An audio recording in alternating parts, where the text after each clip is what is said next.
पूज्य स्वामी जी के चरणों में सत सत प्रणाम। सभी भक्तजनों को सादर नमस्कार, हार्दिक स्वागत व अभिनंदन।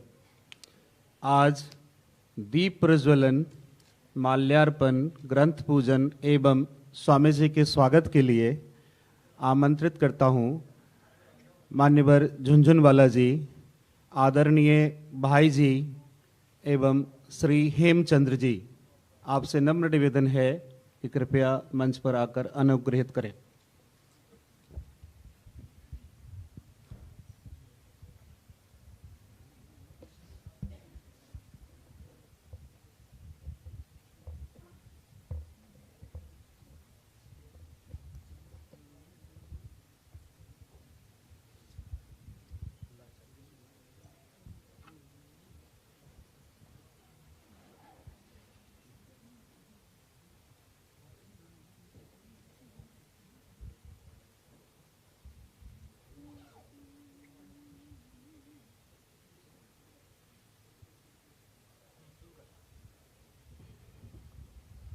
ओम श्री गणेशाय नमः। सरस्वत्यै नमः। श्री वेदपुरुषाय नमः। हरिः ओम। सामिधाग्निन्दो वस्याता घृतैर्वधायाता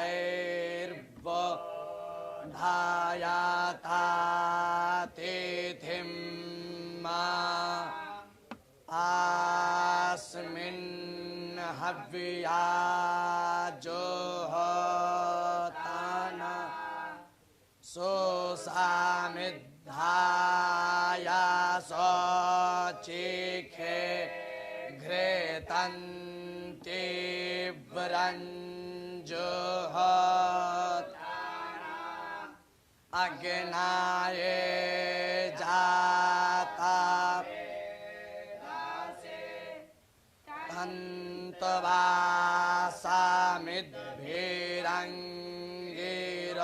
तन्तवासामिद्भिरङ्गिरघृते नवर्धायामासि बृहच्छाजाविष्ठिया उपतवाग्ने हविखमातिर्घृता चिर्जन्तो हर्जाता जो घसवासामि धमामा भोर्भुवः स्वर्ग्यौ रेवा भूम्ना पृथिवी बव्वारिम्ना अस्यास्ते देथिविदे वायाजानि पृष्ठे गिनिमन्ना धामन्ना दियाया दाधे आयङ्गो कृष्णीरक्रामे दासादन् मातारं पुराः चप्रायन् स्वाहा अन्तश्चारतिरचानास्य प्राण धापानाति व्यखियन्माहि देवं त्रिग्सर्धामव्येरा जातिवाक्पतङ्गायाधीयाते हरिः ओम।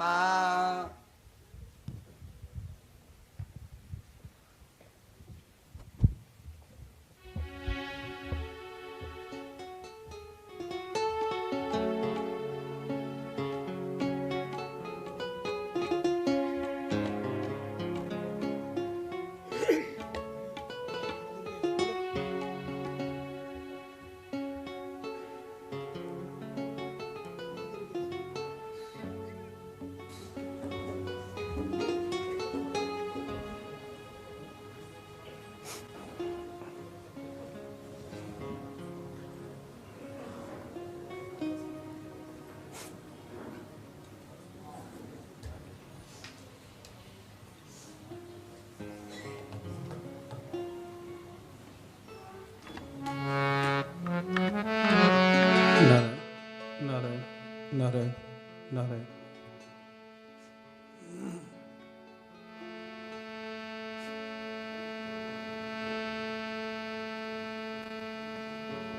शान्तं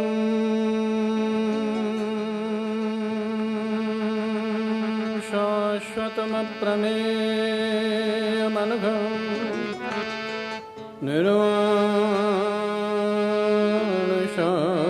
निर्वाणशान्तिप्रदं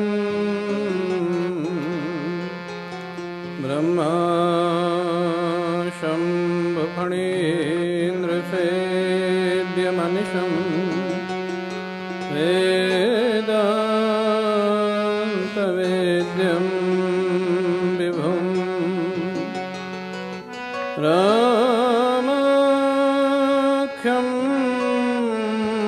जगदीश्वरं सुरगुरुं मायामनुष्यं हरिं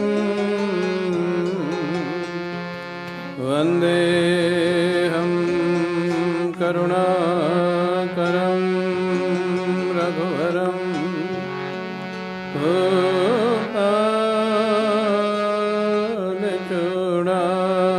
भूपालचूडामणिं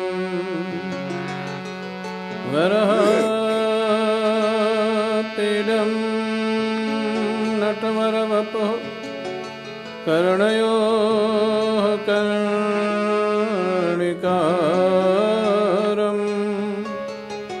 बिभ्रतवासः कनककपिशं वैजयन्तीं जमालां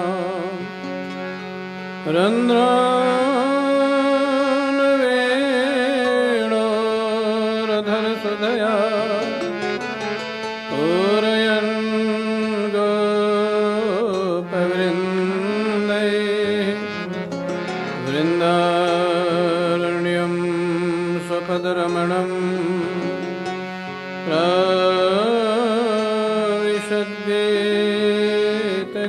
प्राविशद्गीतकीर्तिः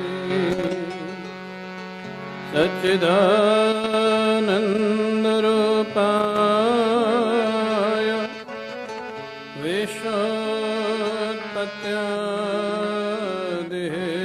विश्वोत्पत्त्यादिहेतवे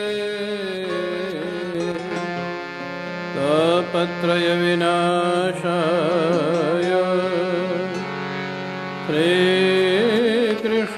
श्रीकृष्णाय वयं नमः। यं प्रव्रजन्तमनुपेतमपेतकृत्यं द्वैपायनो विरहकातर्या जुहाव पुत्रेति तन्मयतया करवोऽभिनेदु तं सर्वभूतहृदयं मुनिमानतोऽस्मि।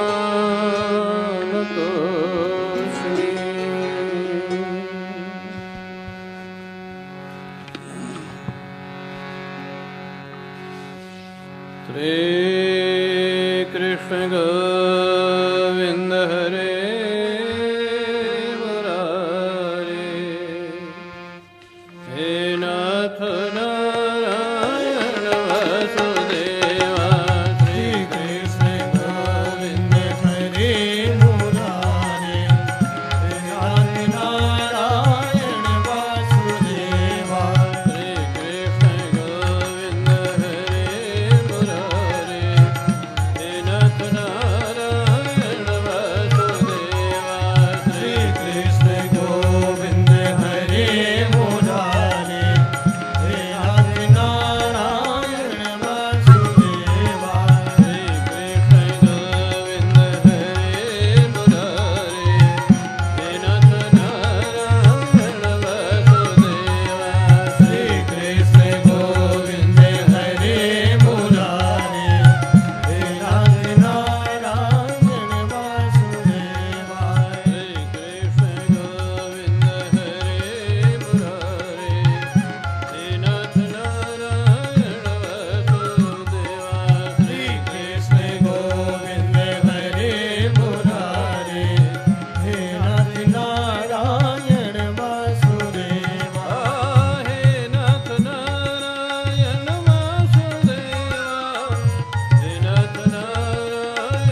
नाथ नारायण वासुदेवा श्री कृष्ण गोविंद हरे मुरारे हे नाथ नारायण वासुदेवा श्री कृष्ण गोविंद हरे मुरारे हे नाथ नारायण वासुदेवा हे नाथ नारायण वासुदेवा हे नाथ नारायण वासुदेवा हे नाथ नारायण वासुदेवा हे नाथ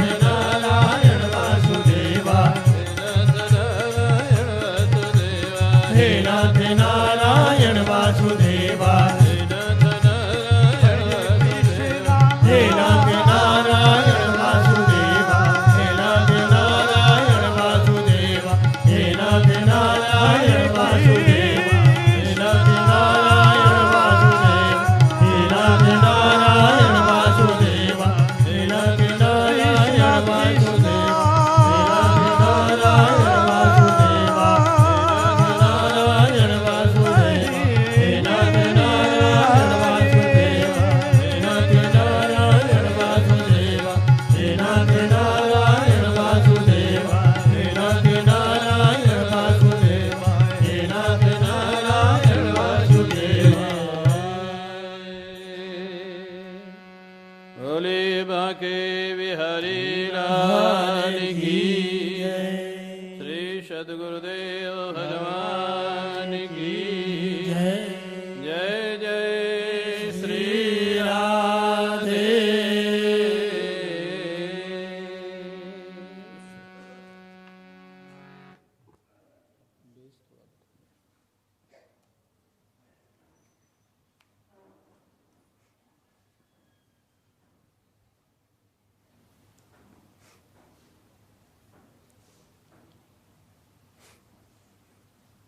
नारायण। परम पूज्य प्रातः स्मरणीय श्री सद्गुरुदेव भगवान के श्री चरणारविंदों में साष्टांग प्रणाम। क्षमादरणीय झुंझुनवाला जी, आदरणीय भाई जी, आदरणीय हेम जी, अशोक जी, आदरणीय शिव कुमार जी, आदरणीय जितेंद्र जी, डॉक्टर राजपूत,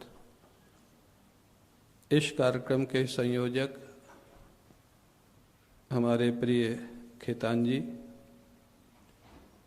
समुपस्थित सत्संग प्रेमी सज्जनों, भक्तिमती माताओं, हम सभी लोग पुनः भगवान कृष्ण अपने सखा अर्जुन को, जो किंकर्तव्य विमूढ़ अवस्था में है, क्या करें क्या नहीं करें, इस अवस्था में भगवान अनेक प्रकार से अर्जुन को समझाते हैं कि किसी भी दृष्टि से विचार किया जाए तुम्हारे लिए एक ही सबसे श्रेय का मार्ग है, प्रिय का मार्ग है, वो है धर्म युद्ध। और उन्होंने ज्ञान की दृष्टि से समझाया कि जन्म मृत्यु सिद्ध नहीं होती। उन्होंने कर्म की दृष्टि से समझाया, छात्र धर्म की दृष्टि से समझाया। और इस जीवन में जो लोग सकाम जीवन जीते हैं उनको जीवन में कुछ हाथ नहीं लगता, ये भी बताया, जिसकी चर्चा हम लोगों ने कल किया। में और परलोक में हमारे गुरुदेव कहते हैं, पूज्य स्वामी अखंडानंद जी महाराज,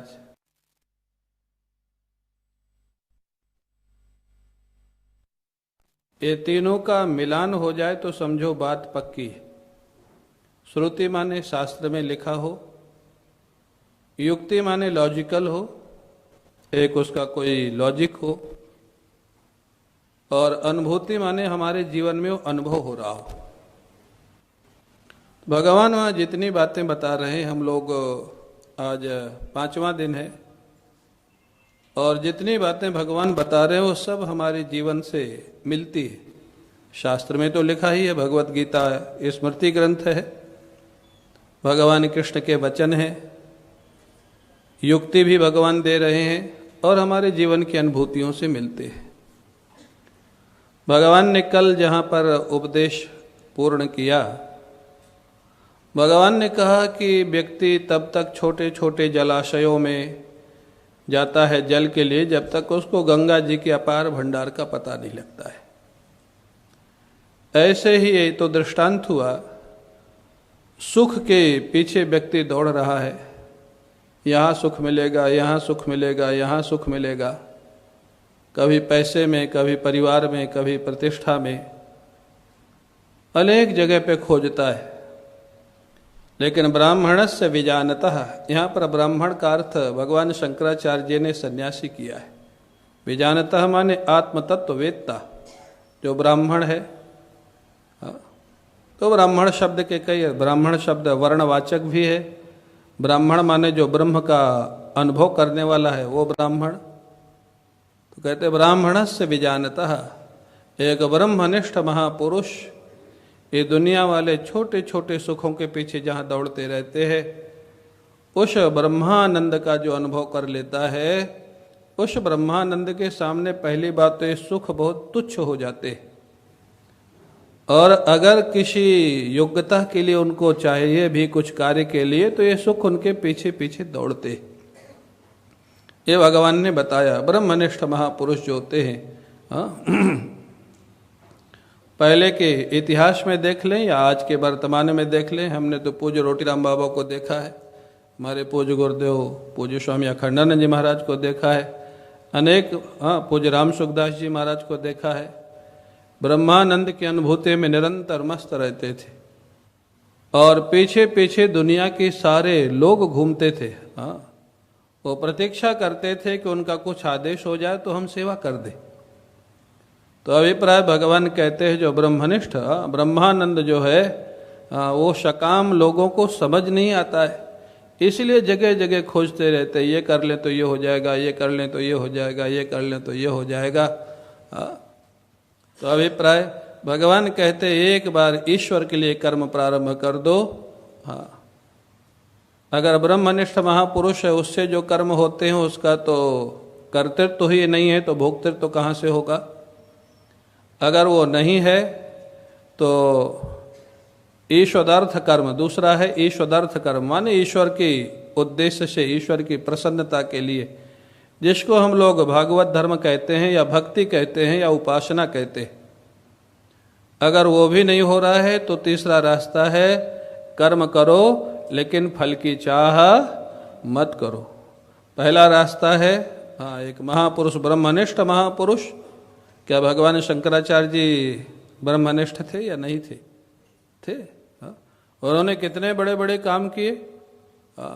चारों भारत के चारों कोनों में मठों की स्थापना की, बौद्धों को पराजित किया, ब्रह्म ज्ञान सनातन धर्म की स्थापना किया, कितने लोगों से शास्त्रार्थ किया, यहाँ तक कि महाराज सुरेश्वराचार्य जी की पत्नी से शास्त्रार्थ करने के लिए 6 महीने के लिए परकाया प्रवेश भी किया। आप कहेंगे वो ब्रह्मनिष्ठ है, इसका भी कोई प्रमाण है? वो भी प्रमाण उनकी जीवनी में है।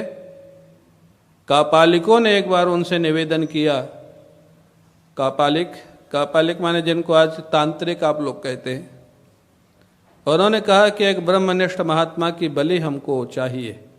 और हमने सुना आप ब्रह्मनिष्ठ हैं, आप तो शरीर को मिथ्या मानते हैं, कि आपके शरीर की बलि दी जा सकती है? आप कल्पना कर सकते? उन्हीं से कह रहे हैं, उनके इतने बड़े महापुरुष। उन्होंने कहा क्यों नहीं, जो शरीर स्वप्नवत है वो रहे तो क्या और जाए तो क्या। बोले मेरे को ले चलो, लेकिन तब तक ही तुम ले जा सकोगे जब तक हमारे शिष्य जग न जाएं। अपने शरीर के लिए उन्होंने स्वीकृति दे दी कापालिकों के लिए। यह है ब्रह्मनिष्ठा का प्रमाण। हम दिन भर बोले ब्रह्म सत्यम जगन मिथ्या जीवो ब्रह्मैव नापरः, और थोड़ा सा मान अपमान हो जाए, संयोग वियोग हो जाए तो झगड़ा करने लग जाए, तो ब्रह्मनिष्ठा खाली बौद्धिक है, अनुभूति वाली नहीं है। भगवान शंकराचार्य, लेकिन उन्होंने भी कितना काम किया, आचार्य कोटि के महापुरुष है। भगवान इनको भेजते हैं अपना काम धर्म की स्थापना के लिए। तो अगर उस कोटि का कोई महापुरुष काम करता है तो भी धर्म का कोई पाप पुण्य उनको नहीं लगता है।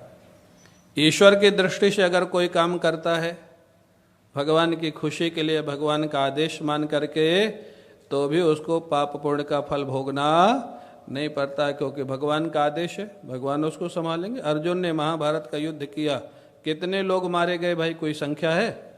18 अक्षौहिणी संख्या थी दोनों सेनाओं की, बहुत लोग मारे गए। और प्रायः जो मरने वाले थे उनमें मारने वाले मुख्य रूप से अर्जुन ही थे। अर्जुन को कितने लोगों के मारने का पाप लगा, कितने साल नरक में जाना पड़ा भाई? कोई वर्णन मिलता है? जाना पड़ा? जाना ही नहीं पड़ा, क्योंकि भगवान का आदेश था। भगवान के आदेश के लिए, संस्कृति की रक्षा के लिए, धर्म की रक्षा के लिए जो हिंसा होती है वह हिंसा धर्म के अंतर्गत होती है, उसका कोई दोष नहीं लगता है। अभिप्राय यह तो भगवदर्थ कर्म हो, और अगर वो भी नहीं हो पाता है तो निष्काम कर्म, माने फल की आशा से रहित कर्म करें, लेकिन उसका फल भगवान पे छोड़ दें, जिसको बोलते हैं निष्काम कर्म। तो वहां से भगवान आज प्रारंभ करते हैं, अर्जुन अगर अपने को शरीर भी मानता है व्यक्ति, तो भगवदर्थ कर्म करे तो भी कर्म फल उसको नहीं लगेगा, पाप पुण्य, और यह फल की आशा से रहित होकर के कर्म करे, फल प्रभु को समर्पित करे, फल नहीं चाहे तो भी उसको महाराज कर्म फल भोगना नहीं पड़ेगा। और ये बहुत पॉपुलर श्लोक है, जहां से आज हम लोग चर्चा प्रारंभ करेंगे। कर्मण्येवाधिकारस्ते मा फलेषु कदाचन मा कर्म फल हेतुर्भूमा ते संगोस्त्व कर्मणि। बहुत पॉपुलर श्लोक है भगवत गीता का कर्म सिद्धांत के लिए। प्रायः लोग इसका उदाहरण देते हैं, अर्जुन कर्म में तुम्हारा अधिकार है, फल में तुम्हारा अधिकार है भी नहीं। और बात सच है, हमारा आपका भी कर्म में ही अधिकार है। हम क्या करें ये हमारे आधार पे निश्चय हो सकता है। सत्संग में जाना नहीं जाना है ये हमारा निर्णय है। सत्संग में जाना या घर में टीवी देखना या सीरियल में जाना या संगीत में जाना ये हमारा निर्णय है। परिणाम हमारे हाथ में नहीं होगा। सत्संग में जाओगे सात्विक बातें मिलेंगी, सिनेमा में जाओगे राजसी बातें मिलेंगी, जुआ शराब में जाओगे तामसी रिजल्ट मिलेगा। रिजल्ट हमारे हाथ में नहीं है, कर्म हमारे हाथ में। ये तो आज भी हम लोग देखते हैं, रिजल्ट हमारे हाथ में नहीं है। भगवान वही कहते कर्मणि एव अधिकारः ते अधिकारः कर्मणि एव। कर्म में तुम्हारा अधिकार है। अब यहाँ पर कई लोगों को कन्फ्यूजन होता है। एक तरफ कहा जाता है कि सब पूर्व निश्चित है, सब पहले से निश्चित है कि समय क्या होगा, कौन क्या करेगा। फिर कर्म में हमारा अधिकार है, इसकी संगति कैसे लगेगी? बड़ी सुंदर संगति इसकी है। वस्तु व्यक्ति की प्राप्ति पूर्व निश्चित है, जिसको हम लोग भाग्य बोलते, प्रारब्ध बोलते। माने कैसी पत्नी मिलेगी, कैसा पति मिलेगा, कैसा बेटा मिलेगा, कब मिलेगा, व्यापार कैसा रहेगा, जीवन आयु कितनी मिलेगी, ये सब पूर्व निश्चित है। ये प्रारब्ध के आधार पे, भाग्य के आधार पे। वो मिलने के बाद उसका सदुपयोग दुरुपयोग कैसा होगा, ये हमारा नया कर्म होगा। ये हमारी बुद्धि से निर्णय करना होगा कि हम इसका क्या करें। हमेशा मैं कहता हूँ, मान लीजिए आपके भाग्य में लिखा है कि आज 1 लाख रुपए की कमाई आपकी होनी, वो हो जाएगी, जो भी काम करेंगे हो जाएगी, क्योंकि आपके भाग्य में है वो। लेकिन 1 लाख रुपए का उपयोग हम क्या करें, वो भाग्य में नहीं है, वो आपका नया कर्म होगा। वहाँ आपके कर्म में अधिकार है। उसको धर्म में लगावें, ईश्वर के काम में लगावें, अपनी सुख सुविधा में लगावें, या किसी को परेशान करने में लगावें, वहाँ पर आपका नया कर्म बनेगा। वो आपका नया कर्म का फल होगा। तो कर्म में अधिकार है। अच्छा, और ऐसे देखें, हम लोगों का रोज ही निमंत्रण होता है कहीं ना कहीं, और निमंत्रण जहाँ होता है, जहाँ साल में 1-2 बार जाते हैं, बहुत सारा सामान बनता है। तो वो जो सामने थाली आती है वो हमारा प्रारब्ध है, और क्या खाएं क्या ना खाएं वो प्रारब्ध नहीं है। वो हमको विवेक रखना पड़ेगा, हाँ क्या खाना क्या नहीं खाना, नहीं तो उसका रिजल्ट मिल जाएगा 4-6 घंटे में।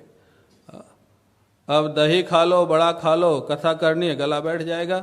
वो हमारे भाग्य में नहीं लिखा था कि दही खाओगे गला बैठ जाएगा, वो हमारा नया कर्म है। हा? दही सामने आना वो भाग्य है, खाना ना खाना हमारा नया विवेक है। तो यहाँ पर उसका लिंक है। तो वस्तु का मिलना, व्यक्ति का मिलना ये भाग्य है, प्रारब्ध है। उसका उपयोग कैसे करें ये हमारा नया कर्म होगा। वही भगवान कहते हैं। इसलिए कर्म में हमारा अधिकार है। नया कर्म जो होगा उसमें हमारा अधिकार है, हम क्या करें क्या न करें। बहुत लोग अपनी बुद्धि लगा देते हैं, महाराज आपने तो कहा था भगवान की इच्छा के बिना कुछ नहीं होता है, पत्ता भी नहीं हिलता है। अगर पत्ता भी नहीं हिलता तो हम कैसे हिल सकते, भगवान नहीं कराया होगा। ठीक है। ये व्यक्ति सुन समझ के, बुद्धि तो बहुत है ना, वो अपने बचाव के साधन निकाल लेता है। जब पत्ता नहीं हिलता तो हम कैसे हिल सकते, जो भी गड़बड़ हुआ भगवान की इच्छा रही होगी, मान लिया। लेकिन वो गड़बड़ के बाद जो आपको दंड मिला, पिटाई हुई, गाली मिली या जेल जाना पड़ा, वो भी तो फिर भगवान की इच्छा है ना, फिर उसमें दुखी क्यों होते हो। हा? अगर करने में भगवान की इच्छा थी तो जेल जाने में भी भगवान की इच्छा है, दोनों में खुश रहो फिर। हा? तो इसलिए हमको चालाकी नहीं करना चाहिए। हम कहाँ पर है, हमको अपनी मनोदशा को देखना पड़ेगा। भगवान कहते हैं कर्म में तुम्हारा अधिकार है अर्जुन, फल में नहीं है। इसलिए कैसे कर्म करो। बोले माँ कर्म फल हेतुर्भू, हाँ यही हमारा कर्म फल मिले, इसके लिए दुराग्रह मत करो। काम करो, मेहनत करो, प्लानिंग अच्छी करो, रिजल्ट यही आना चाहिए। ये दुराग्रह जो करेगा, आ जाएगा तो बहुत उछलेगा और नहीं आएगा तो दुखी हो जाएगा। ये दुराग्रह मत करो। कर्म में तुम्हारा अधिकार है और फल में ईश्वर सावधान है, धर्मराज को बैठाया हुआ है। वहाँ कोई सोर्स सिफारिश नहीं चलता है, वहाँ कोई रिश्वतखोरी नहीं चलती है। हाँ, वहाँ तो जो आप करेंगे उसका एक एक चीज का हिसाब होगा। एक बार हमारे गुरुजी कह रहे थे कि भाई किसी का हक मत दबाओ, किसी को दुखी मत करो, मनुष्यता से रहो, अच्छे कर्म करो, अच्छा फल मिलेगा। एक नौजवान कहता महाराज वो सब पुराने जमाने की बात है। अच्छा, तो नए जमाने की बात क्या है? बोले कुछ भी करो किसी को पता नहीं लगना चाहिए। हाँ, इतना ध्यान रखो। अब देखो कुछ भी करो पता नहीं लगना चाहिए, पता तो कहीं ना कहीं से लग ही जाता। आज अब सब कृष्ण जन्मभूमि जा रहे हैं ना, नहीं समझे? कृष्ण जन्मभूमि नहीं समझे? भगवान आने वाले हैं और वो जाने वाले हैं। हाँ? तो अभिप्राय पता तो कहीं ना कहीं से लगेगा। हमारे गुरु जी ने कहा अच्छा ठीक है मान लिया, तुमने वैसा छिपा के काम किया कि किसी को पता नहीं लगा। एक बात बताओ, तुमको पता है कि नहीं पता है? बोले हाँ, जो करेगा उसको तो पता रहेगा। और बोले भगवान को पता है कि नहीं पता है? बोले हाँ, भगवान को तो डिनाई नहीं कर सकते कि उनको नहीं पता है। बोले तुमको दंड देने के लिए दो ही पर्याप्त है, तुमको पता होना चाहिए और ठाकुर को पता होना चाहिए। ठाकुर की व्यवस्था में कोई पेपर वर्क की जरूरत नहीं होती है, गवाही की जरूरत नहीं होती है। वो ऐसा भिड़ा देगा कि आपको पता ही नहीं लगेगा कि कहाँ से पकड़ गए। हाँ, तुम्हारा ही आदमी तुम्हारे खिलाफ खड़ा हो जाएगा, क्या करोगे? तो अभिप्राय तो कर्म में तुम्हारा अधिकार है, फल में नहीं है। इसलिए दुराग्रह मत रखो। हाँ, बड़ी शांति मिलेगी उससे। अच्छा काम करो, जो रिजल्ट आना होगा भगवान पे छोड़ दो। भगवान ने धर्मराज को बैठा रखा है व्यवस्था के लिए। तो कहते हैं अब यहाँ पर एक प्रश्न खड़ा होता है, महाराज अगर फल की चाह नहीं होगी, फल की इच्छा नहीं होगी, तो व्यक्ति कर्म ही क्यों करेगा? भाई कर्म तो पहले से कोई ना कोई टारगेट को लेके किया जाता है ना, तो कर्म ही क्यों करेगा? माते संगोस्त अकर्मणि, इसलिए भगवान ने कह दिया अकर्मण्यता में तेरी आसक्ति ना हो जाए। जब फल ही नहीं चाहिए तो काम करके क्या करें? खाओ पियो सो आनंद करो। बोले नहीं, तो बोले फिर कर्म का इसका आप कहने का अभिप्राय क्या है? भगवान कहते हैं कर्म फल त्याग का अर्थ नहीं कि कर्म का कोई टारगेट नहीं। भगवान कहते हैं मेहनत अच्छी करो, प्लानिंग अच्छी करो, फल के लिए दुराग्रह मत रखो कि यही रिजल्ट होना चाहिए। हाँ, फल तो चाहिए हमको। फल अगर जिसको बिल्कुल नहीं फल चाहिए वो तो कर्म में प्रवृत्त नहीं होगा। या तो महापुरुष और या तो पूर्ण अज्ञानी। पूर्ण ज्ञानी और पूर्ण अज्ञानी कर्म में प्रवृत्त नहीं होते। जैसे नादान बालक है, छोटा सा बालक है, साल डेढ़ साल का, वो कौन सी योजना बनाता है, कौन सा व्यापार करता, कौन सी सर्विस करता? कुछ नहीं करता, उसको मालूम ही नहीं। और एक ब्रह्मनिष्ठ महापुरुष सर्वारंभा ही दोषेण, वो जानता है जितना भी प्रारंभ है उसमें हो सकता है किसी प्रारंभ में, किसी कर्म के प्रारंभ में गुण बहुत हो, किसी कर्म के प्रारंभ में दोष बहुत हो, लेकिन दोष गुण मिश्रित ही सारे कर्म होते हैं। कोई कर्म ऐसा आप नहीं कह सकते जिसमें गुण ही गुण हो और या तो जिसमें दोष ही दोष हो। इसलिए महापुरुष कोई भी बड़े बड़े काम प्रारंभ नहीं करते। जिन्होंने ब्रह्मनिष्ठ है वो जानते हैं ये सृष्टि एक दिवा स्वप्न है। यहाँ अपने आप में महाराज उपनिषद का वाक्य है, बहुत कुछ करके जब शांति नहीं मिली तब महाराज ये जो आत्म तत्व की अनुभूति है, ब्राह्मणों निर्वेद मायात नास्त कृतः कृतेन, फिर महाराज एक ब्रह्मनिष्ठ को वैराग्य होता है। जो अकर्ता आत्मा है वो करने से प्राप्त होगा क्या? हमारे पूज्य रोटी राम बाबा इसको बड़े सरल ढंग से समझाते थे। वो कहते थे कि किसी व्यक्ति ने शराब पी लिया और वो क्षत्रिय है और शराब पी के कहने लग गया कि मैं वैश्य हूं, मैं वैश्य हूं, मैं वैश्य हूं। अब उसको क्षत्रिय बनाने के लिए क्या करना पड़ेगा भाई? कितने अनुष्ठान करने पड़ेंगे, कितना उपदेश देना पड़ेगा, क्या करना पड़ेगा? उसका खाली नशा उतारना पड़ेगा। उसको क्षत्रिय बनना है कि क्षत्रिय पहले से है? पहले से क्षत्रिय है। शराब पी के नशे में कह रहा है मैं वैश्य हूं, मैं ब्राह्मण हूं, जो भी कह रहा है, वो नशे में बुद्धि उसकी भ्रमित हो गई है। ऐसे हमारा और आपका जो स्वरूप है वो शरीर नहीं है, वो दृष्टा है, आत्मा है, ब्रह्म है। हम जिस समय नहीं मानते उस समय भी है। रहस्य की बात तो यही है। हम जिस समय नहीं मानते कि हम ब्रह्म हैं, हम दृष्टा हैं, उस समय भी आप ब्रह्म और दृष्टा ही है। रहस्य की बात, विलक्षण बात तो यही है। आपको बनना नहीं है। वेद ऋषा का एक वाक्य है, तदपश्यत तदभवत तदाशीत। इतना सुंदर ये वाक्य हमारे गुरुदेव प्रायः बोलते थे। तदपश्यत, उसने अपने आत्मस्वरूप का अनुभव किया। तदपश्यत तदभवत, बोले आत्मस्वरूप ही हो गया। बोले हो गया क्या? पहले से नहीं था? बोले तदासीत, वही ही था, केवल न होने का भ्रम हो गया था। अच्छा चलो दूसरा दृष्टांत देख लो। एक राजा है, स्वप्न में अपने वो स्वप्न देखता है कि मैं भीख मांग रहा हूं, मैं भिखारी हो गया हूं, जगह जगह मैं भिक्षा मांगता घूम रहा हूं और दुखी हो रहा है। उसके दुख को मिटाने के लिए क्या क्या कर्म करना पड़ेगा भाई? कोई कर्म से उसका दुख मिटेगा? नहीं मिटेगा। केवल उसको जगा देने की जरूरत है। वो जैसे जग जाएगा, अरे वो तो हंसने लग जाएगा। अरे अच्छा, जिस समय वो अपने को भिखारी मान के दुखी हो रहा था उस समय भी वो भिखारी था क्या? उस समय भिखारी था? उस समय भी वो राजा था। आश्चर्य, यही तो विलक्षणता है। वो सोने के पहले भी राजा था, जागने के बाद भी राजा था। जिस समय सोया हुआ था, अपने को भिखारी मान के दुखी हो रहा था, उस समय भी वो राजा ही था। वो अपनी मान्यता के कारण दुखी हो रहा था। उस मान्यता को मिटाने के लिए केवल ज्ञान की आवश्यकता है, केवल उसको जागृत करने की आवश्यकता है। तदपश्यत तदभवत तदाशीत। बोले जैसे उसने अपने आत्मानुभूति किया, बोले वो तो वही हो गया। बोले हो गया क्या? पहले से नहीं था? बोले वही था, ना होने की भ्रांति हो गई थी। तो अभिप्राय, ये जो हमारा आपका स्वरूप है, सच्चाई तो यही है। जो नहीं मानता है वो भी ब्रह्म है और जो अनुभव कर लिया वो तो है ही।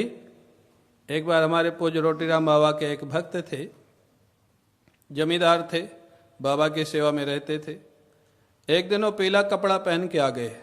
वो कभी कभी जोश आ जाता है महात्माओं के साथ रह के, नीचे भी पीला ऊपर भी पीला, लाल नहीं पहना था, पीला।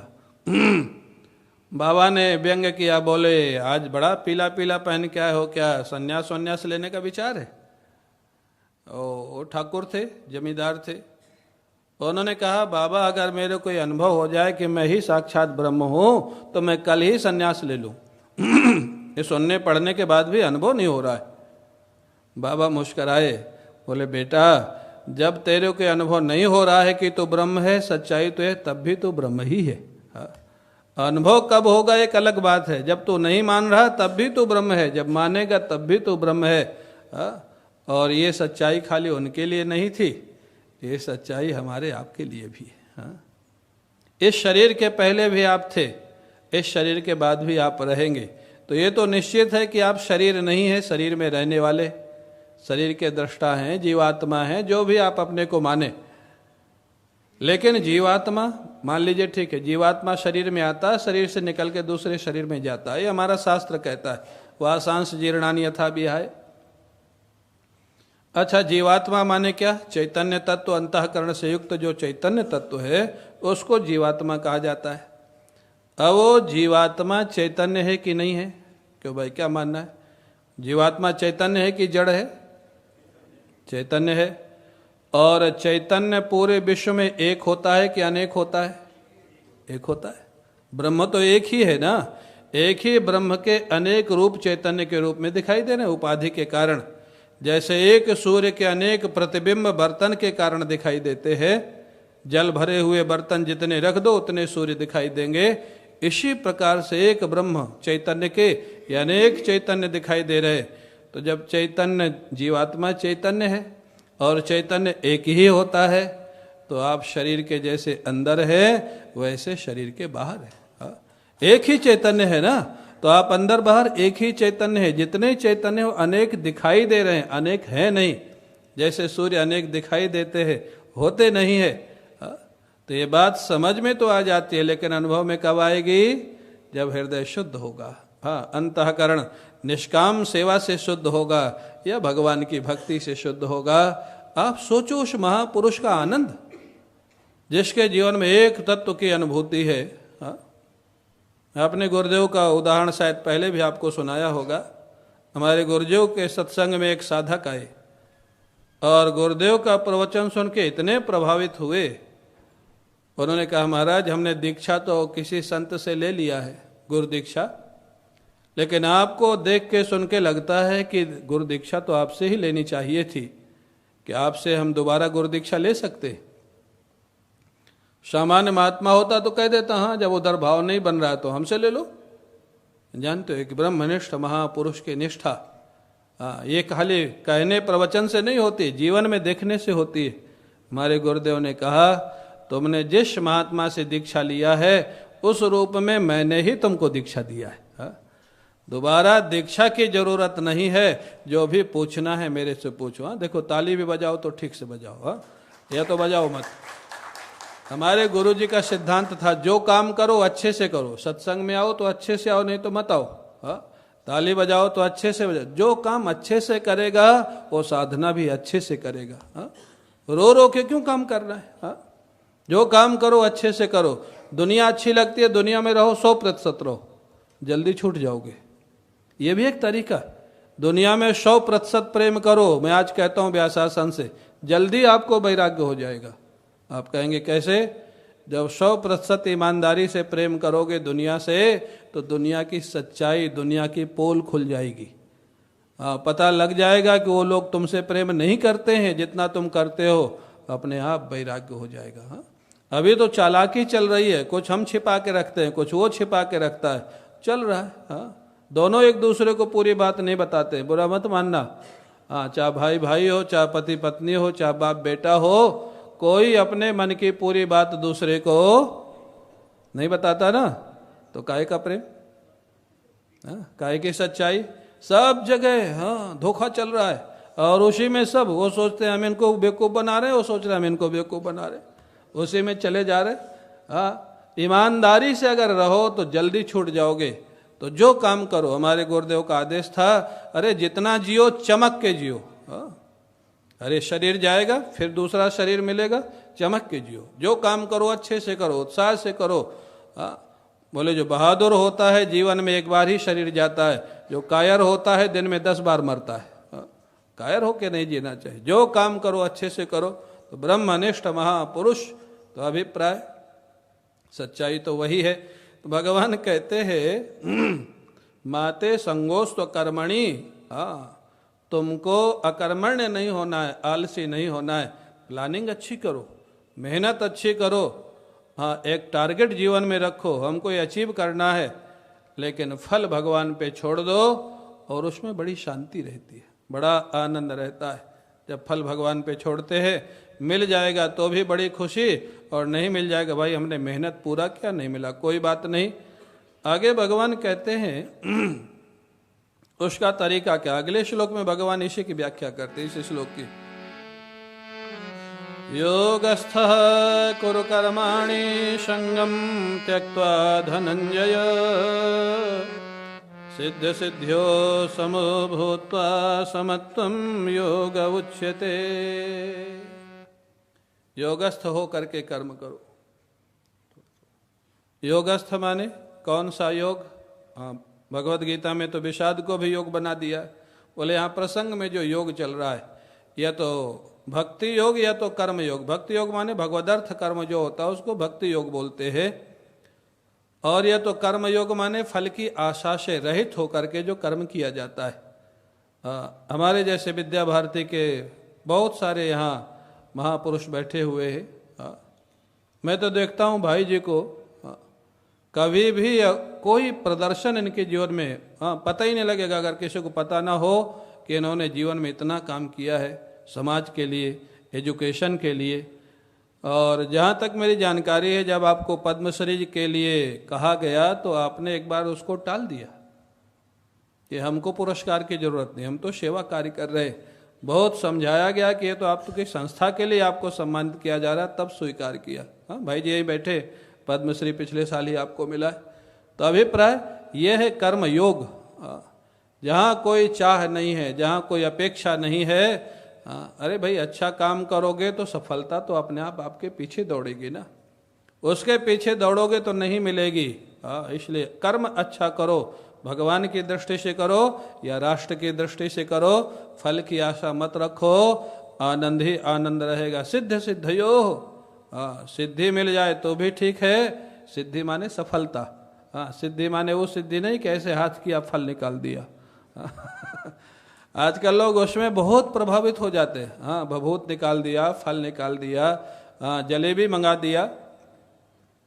अरे गुरु जी सुनाते थे, काशी में एक महात्मा थे, उनको तंत्र मंत्र थोड़ा सिद्ध था, और तंत्र मंत्र के माध्यम से उन्होंने एक भूत सिद्ध कर रखा था। भूत जानते हो आप लोग? हाँ, भूत प्रेत जानते हो? अरे हाँ ना तो बोलो, देखा है कभी? अच्छा देखना है, नहीं देखा। माताएं कह रही नहीं नहीं नहीं। हाँ, तो अभिप्राय क्या है? तो उनको एक भूत सिद्ध था, काशी में रहते थे, और हमारे गुरु जी के मित्र थे। महापुरुष तो हमेशा विनोद करते हैं क्योंकि उनके जीवन में आनंद होता है। आप किसी के पास बैठो, उसके वाइब्रेशन से पता लग जाए कि इस व्यक्ति का स्तर क्या है। वो आनंद की बात करता है कि नेगेटिव बात करता है कि देशभक्ति की बात करता है। चुपचाप एक बार बैठ जाओ 10-15 मिनट, वो अपने आप पता लग जाएगा इस व्यक्ति का स्तर क्या है। महापुरुष हमेशा आनंद में रहते, आनंद की बात करते। महाराज जी ने उनसे कहा कि हमने सुना है आपको एक भूत सिद्ध है। बोले हाँ महाराज है। बोले क्या क्या करा सकते हो? बोले कुछ भी करा सकते, वो तो हवा के रूप में रहता, अभी जाएगा अभी आ जाएगा। तो बनारस में कोई दुकान थी जिसकी जलेबी बहुत प्रसिद्ध थी। बोले वहाँ से 2 किलो जलेबी मंगा सकते हो? बोले हाँ। वो तो उसका रोज का यही काम है, जो कहेंगे करेगा। अब तो हमारे अंडर में है भूत जो है। और वो सही में महाराज, वो उनको आदेश दिया, वो 5 मिनट के अंदर 2 किलो जलेबी आ गई वहाँ। स्वामी जी ने कहा खाइए। वो जलेबी तो कोई जादू की नहीं थी, सही थी। सब लोगों ने खाया, आनंद लिया। हमारे महाराज जी तो महाराज जी बोले अच्छा ठीक है, जलेबी में आनंद तो बहुत आया, लेकिन अब चलो उस दुकान के सामने से चलते, वहाँ क्या हो रहा है। 2 किलो जलेबी गायब हुई है वहाँ से, वहाँ क्या हो रहा है। जब वहाँ गए तो वहाँ मालिक और नौकर दोनों लड़ रहे थे। बोले 2 किलो जलेबी गई कहाँ? तुमने किसको बेचा? पैसा नहीं दिया। बोले मैंने बेचा ही नहीं। अब वो उठा तो भूत ले गया था, तो ना तो बेचा था ना पैसा आया था। तो महाराज जी बोले बेचारे के 2 किलो जलेबी तुम्हारा भूत उठा लाया, उसको पैसा नहीं मिला, मालिक और नौकर लड़ रहे हैं, तो हमको जो जलेबी खाने का आनंद आया और उनको जो दुख हुआ, इसका दुष्परिणाम किसको लगेगा? हाँ, तो ये जो भूत प्रेत को बुला करके कोई भभूत निकाल देगा, कोई अंगूठी निकाल देगा, कोई फल निकाल देगा, उसमें आजकल लोग बहुत प्रभावित हो जाते हैं। ये तो यक्षणी सिद्ध होती है, भूत प्रेत सिद्ध होता है, सात्विक सिद्धियां भी होती हैं। अष्ट सिद्धि नवनिधि के दाता हनुमान जी के 40 में आता है। तो ये चमत्कार जो है ना, चमत्कार छोड़ो, अगर कोई ज्योतिषी ही मिल जाए, हाँ, हाथ देखने वाला, पत्री देखने वाला, हाँ, अगर एक बगल में हाल हो, वहाँ एक पंडित अच्छे ज्योतिषी को बैठा दो, भविष्य बताने वाले को, और यहाँ हमको बैठा दो वेदांत सुनाने के लिए,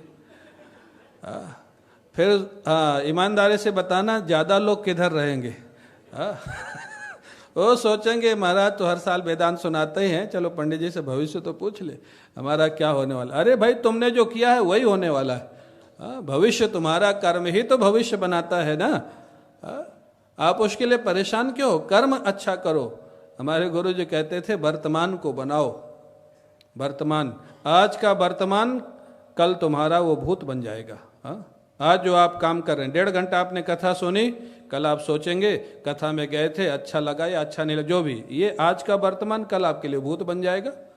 और आज है क्या, 21 तारीख है ना, 22 तारीख आज के लिए भविष्य है और कल के लिए वो वर्तमान हो जाएगी।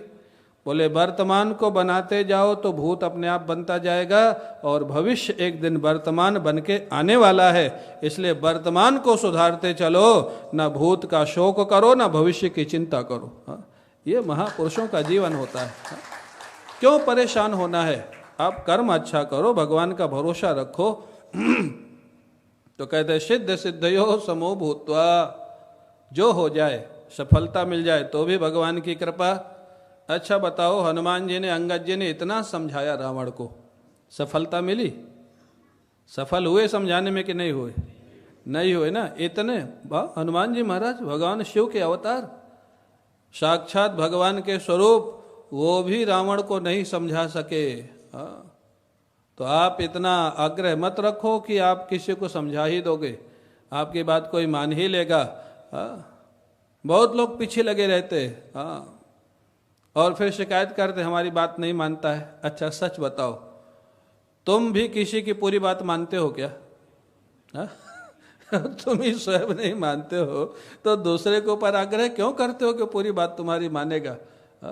हमारे गुरुजी कहते थे, देखो कितनी सुंदर सुंदर महात्माओं का चिंतन होता है। बोले तुम्हारा मन तुम्हारी पूरी बात नहीं मानता। पहली बात तो तुम दूसरे की बात पूरी नहीं मानते हो। तुम्हारा मन तुम्हारी पूरी बात नहीं मानता। मानता किसी का मन उसकी पूरी बात नहीं मानता है। तुम्हारा शरीर तुम्हारी पूरी बात मानता है? नहीं मानता है।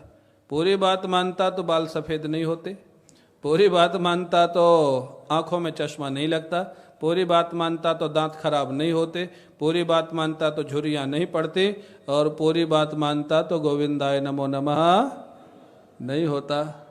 तुम्हारा मन तुम्हारी बात नहीं मानता, तुम्हारा शरीर तुम्हारी बात नहीं मानता, तुम किसी की पूरी बात नहीं मानते हो, तो दुराग्रह मत करो।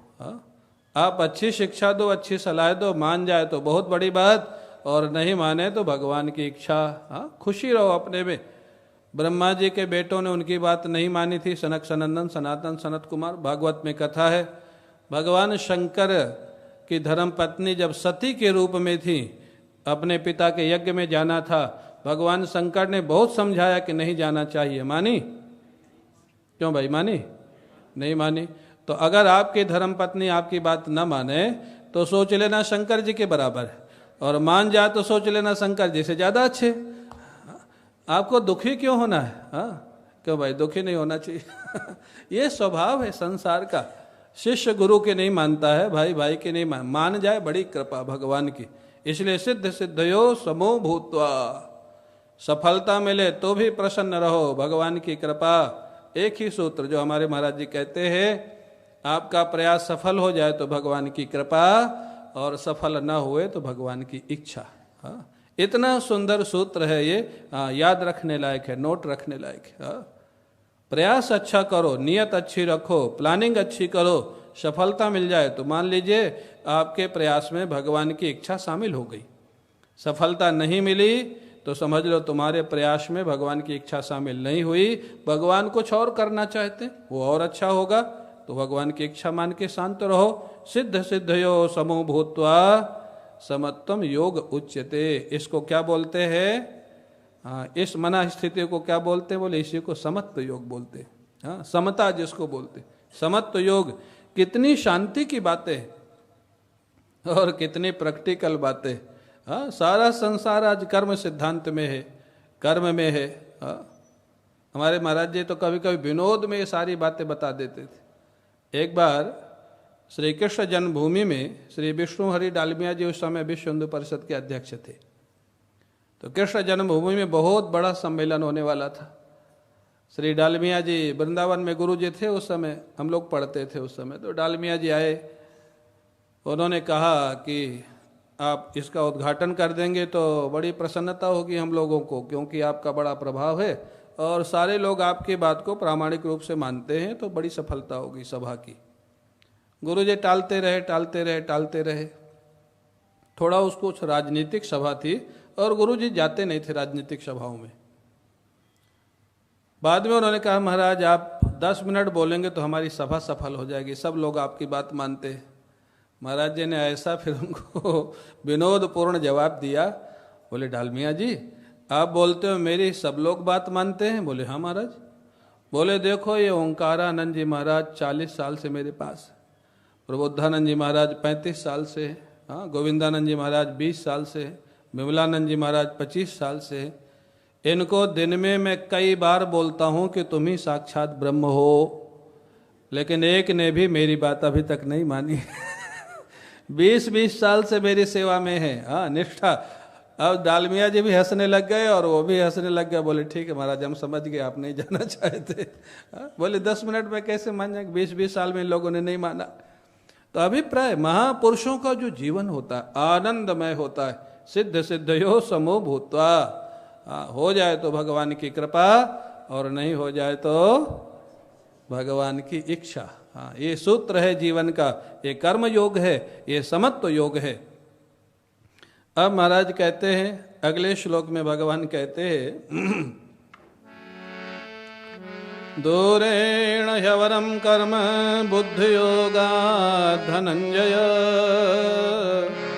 बुद्धो शरणमन्विच्छ कृपणाः फलहेतवः। भगवान पुनः बुद्ध योग में आ जाते हैं। बुद्ध योग माने सांख्य योग, सांख्य योग माने ज्ञान योग। जहाँ पर बुद्ध योग शब्द आता है वहाँ ज्ञान योग या सांख्य योग। सांख्य और ज्ञान भगवत गीता में यद्यपि सांख्य और वेदांत अलग अलग है, लेकिन यहाँ पर वेदांत के अर्थ में सांख्य, सांख्य के अर्थ में वेदांत का प्रयोग कई जगह होता है। और बुद्ध योग का नाम भी ज्ञान योग या सांख्य योग कई जगह प्रयोग होता है। तो यहाँ पर बुद्ध योग का अर्थ है ज्ञान योग या सांख्य योग। भगवान कहते हैं कि जो छोटे छोटे कर्म है ना, अवर माने छोटे, जिसको हम लोग बोलते हैं ना कि ये सीएम है, ये डिप्टी सीएम है, हाँ तो संस्कृत में उसको अवर बोलते हैं। अवर जिसको उप बोलते हैं, जिलाधिकारी उप जिलाधिकारी, ऐसे संस्कृत में उसको अवर बोलते हैं, माने छोटा, उससे छोटा। बोले जो ज्ञान योग है ना, ज्ञान का जो आनंद है उससे जो ये कर्म है ना, हाँ सकाम जो कर्म है, भगवान कहते हैं बोले बहुत छोटे छोटे। हाँ क्यों छोटे छोटे है? बोले इनमें मेहनत बहुत होती है और रिजल्ट बहुत कम आता है। भगवान एक ही बात को बार बार कई तरीकों से समझा रहे हैं। क्यों? अर्जुन को समझाना है। हाँ प्रेम है ना, अपना भक्त है, अपना सखा है, अपने घर का व्यक्ति बिगड़ता है तो कई तरह से समझाना पड़ता है।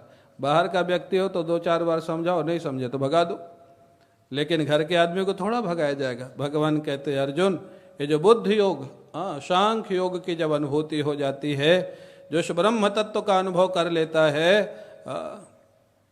श्रुति है योवा एतदक्षरम गार्ग अविदित्वा अस्मात् लोकात् प्रैति सवै कृपणः। जिस पर ब्रह्म को जाने बिना इस संसार सागर से चला जाता है वही सबसे बड़ा कृपण है, वही सबसे बड़ा दीनहीन व्यक्ति है। हमारी श्रुतियां कहती ये मनुष्य जीवन मिला किस लिए है? मनुष्य जीवन हम कहते पुरुषार्थ ही मान लो, तो पहला पुरुषार्थ है धर्म। क्या क्रम रखा है ऋषियों ने? धर्म अर्थ काम मोक्ष। माने पहला है धर्म, धर्म के अनुसार अर्थ और काम की व्यवस्था करो और बाद में मोक्ष पुरुषार्थ का अनुभव करो। ये मनुष्य जीवन का लक्ष्य है। और भागवत में वर्णन मिलता है पुरंजनोपाख्यान में बालक जब गर्भ में होता है, हाँ, गर्भ में इतना कष्ट होता है, भगवान से प्रार्थना करता है, प्रभु हमको इस बार गर्भ से मुक्ति दे दो, मैं जन्म लेते ही आपका इतना भजन करूंगा कि दोबारा गर्भ में आने की नौबत नहीं आएगी। ये वचन सबने भगवान को दिया है, ऐसा नहीं खाली हमने दिया है, आप सबने भी दिया है। गर्भ में हर जीव यही प्रार्थना करता है, लेकिन जहाँ जन्म लेने के बाद वो सब भूल जाता है। भूमि परत भा ढाबर पानी, जिम जीव ही माया लपटानी। यहाँ आने के बाद बस ये मेरा, ये तेरा, ये मेरा नाम, ये मेरा रूप, ये मेरे संबंधी, ये मेरे फ्रेंड, मेरा मेरा मेरा मेरा मेरा, ये मेरा, ये तेरा, बस ये माया, मैं और मोर तोर तय माया। इस माया के चक्कर में तो हम आपने सबने भगवान को वचन दिया है, प्रतिज्ञा किया है, प्रॉमिस किया है, प्रभु हम जन्म लेते ही पहला काम क्या करेंगे, क्या करेंगे, आपका भजन। तो अब आप लोग विचार कर लो भाई, भगवान को जो वचन दिया है उसको फॉलो कर रहे हैं नहीं कर रहे? भगवान को जो प्रॉमिस किया है, प्रतिज्ञा किया है, अगर उसको फॉलो करोगे तो आनंद में रहोगे। ऐसा नहीं कि बाबा जी बन के ही करना, गृहस्थ बन के भी वो काम कर सकते हो। बड़े बड़े महात्मा हुए गृहस्थ में, बड़े बड़े ऋषि हुए। और मैंने जैसे कल बताया, अगर गृहस्थ आश्रम में भी है तो 2 घंटा तो आप भगवान के लिए निकाल सकते हैं ना। और 2 घंटा भी निकालते जाएंगे, भगवान इतने कृपालु हैं, ऐसा कोई मालिक आपको मिलेगा जो 2 घंटा तुम्हारे जीवन का लेके 22 घंटा ठीक करता जाए। आप कितना अच्छे से अच्छा मालिक 6 से 8 घंटा काम कराएगा कम से कम। हाँ, आजकल तो बहुत ज्यादा कराते।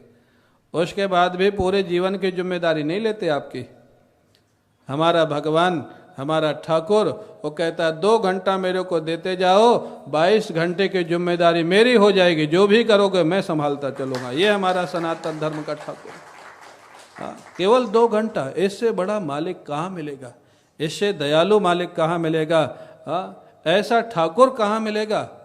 लेकिन अगर हम 2 घंटा भी नहीं दें तब वो क्या करे। हाँ, 2 घंटा कौन कहे, आधा घंटा।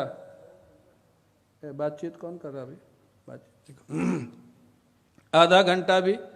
हाँ, बुरा मत मानना, यहाँ बहुत लोग ऐसे भी होंगे जो 1-1, 2-2 घंटा जरूर बैठते होंगे साधना में, और कुछ लोग ऐसे होंगे जो 10-5 मिनट ही देते होंगे, और कुछ लोग ऐसे होंगे जो खाली प्रणाम करके चले जाते होंगे। हाँ, बच्चों से पूछो कुछ करते हो? हाँ, मम्मी बोलती है प्रणाम करके मंदिर में चला जाता हूँ। मैंने कहा बड़ी कृपा करते हो भगवान पे कम से कम प्रणाम तो कर लेते। और अगर पाठ भी करेंगे तो जो हालत होती है पाठ की, कभी कभी देख के आनंद भी आता है। क्या लोगों की स्थिति, इतनी स्पीड में पाठ करते हैं। आप कल्पना कर सकते हैं 35 मिनट में सुंदरकांड, 30 मिनट 35 मिनट में सुंदरकांड पार कर जाते हैं। इंदौर में गया था, हमारे एक शिष्या, वो बोली मैं 25 मिनट में सुंदरकांड कर लेती हूँ। मेरे को विश्वास नहीं हुआ। मैंने कहा जरा मेरे को सुना तो किस गति से करती है। अब जो सुनाना उसने पढ़ना शुरू किया, वो सही में मेरे को समझ नहीं आ रहा था कि क्या बोल रही है। और 10 मिनट के बाद मैंने रोक दिया। मैंने कहा तेरा जो सुंदरकांड है ना, वो तू और हनुमान जी 2 ही समझ सकते हैं, और हनुमान जी पता नहीं समझते हैं कि तू जितनी मना है इतनी स्पीड में करने के लिए। भगवान का काम ही सबसे लास्ट का कैटेगरी में रहता है, जल्दी जल्दी कर दो। और अपने को टाइम नहीं है तो पंडित जी को बैठा दो, पंडित जी कर लेंगे, पंडित जी भोग लगा देंगे, पंडित जी पोशाक पहना देंगे। अच्छा, आपके यहाँ इनकम टैक्स कमिश्नर आ जाए तो पंडित जी को लगाओगे बुरा नहीं मानना। पुलिस इंस्पेक्टर आ जाए, एसएसपी आ जाए। आजकल तो बहुत एक्टिव है सारी एजेंसियां, आईटी है, ईडी है, सीबीआई है। लगाओगे पंडित जी, जरा तुम देख लेना। तो आप भगवान को उन इंस्पेक्टर से बड़ा मानते हैं कि छोटा मानते हैं? हाँ ना बोलते चलो, हम कोई आपको दंडित नहीं करने वाला है। हमारी क्या धारणा है। और उसके बाद कुछ हो जाए, अरे भगवान आपने क्या कर दिया, माने जैसे भगवान आपका बिगाड़ करने के लिए बैठे। भगवान, एक साधारण माता पिता अपने बच्चों का नुकसान न करता है, न सोचता है, भगवान आपका बिगाड़ क्यों करेंगे? आप उनके लिए करते क्या है जो उनको ब्लेम कर रहे हैं? हाँ, उन्होंने इतना शरीर, आपको स्वस्थ प्रसन्न शरीर दिया है, रोज सूर्य भगवान के रूप में प्रकाश देते हैं, वायु के रूप में हवा देते हैं, हाँ, ये सारे, और इसका कोई टैक्स वैक्स आता है क्या? कोई बिल आता है आपके पास? नहीं आता है। प्रतिदिन इतनी सुविधा दे रहे हैं, उसके बाद भी आप उनके लिए कुछ नहीं करते, और कुछ हो जाए तो भगवान ने कर दिया, अच्छा हो जाए तो हमने किया, और गड़बड़ हो जाए तो भगवान ने कर दिया। कैसे भगवान मिलेंगे? कैसे आपको सहायता मिलेगी?